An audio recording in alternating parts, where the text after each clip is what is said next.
Papan, Kepala Dinas Perkintan, ya. Jadi urusannya terkait lampu jalan, taman, apalagi Pak, jalan-jalan pemukiman, pemakaman. Jadi kalaupun seandainya ada yang mau menanyakan, tentu kita merasa sangat senang sekali karena orangnya atau kepala dinasnya sudah ada di tengah-tengah kita. Sehingga Bapak Ibu semuanya setelah pulang dari sini nanti juga bisa bercerita kepada warga, kepada keluarga bahwa aspirasi atau persoalan-persoalan yang selama ini mengganggu sudah tersampaikan kepada pemerintah Kota Palembang melalui Wakil Wali Kota Palembang pada saat kunjungan atau ngantor di kantor kelurahan. Jadi segala sesuatunya akan kita selesaikan dan kita bicarakan dengan baik, dan mudah-mudahan 60-70% apa yang sudah disampaikan mudah-mudahan bisa kita wujudkan dan kita selesaikan serta kita realisasikan. Ini dengan ada perda baru ini, dengan perwali baru ini, kawan-kawan banyak merotu. Woi, mau mana ini kami ini? Nah, salahnya masa ini Bu, 40 kalau umpamanya 40 RT 12 per 50. 50 ini yang baru hanya 5 Bu RT RW. Jadi 45 itu papas pingkas loh. Nah, jadi minta tolong pada Ibu melalui Ibu Wakil Wali Kota supaya dipending dulu.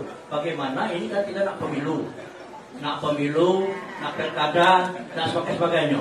Nah, tolong Bu supaya dipending dulu sampai selesai pemilu. Apalagi selesai tahun 2025. Itu yang saya harapkan. Kedua.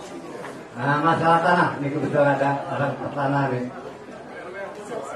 Adalah bikakan ini Pak, terus terang saya sendiri, Ahmad Zaidin, ngurus untuk sertifikat hak milik dari April sampai sekarang belum selesai.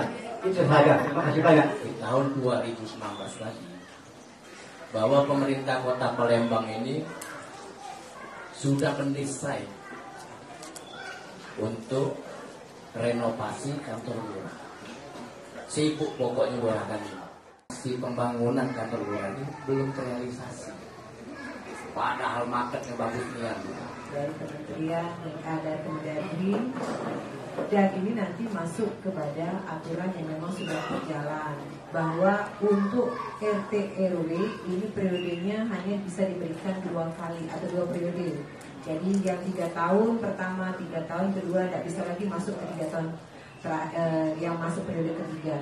Tapi masanya nanti bisa bertambah. Jadi yang tadinya 3 tahun jadi 5 tahun. Dan seharusnya mereka juga sudah memiliki standar baku atau jumlah nilai yang memang sudah sesuai dengan kondisi yang ada. Di mana UMR Kota Palembang 3 juta sekian. 1, 2. Sekali lagi 1, 2. Jempolnya izin 1, 2. 1, 2.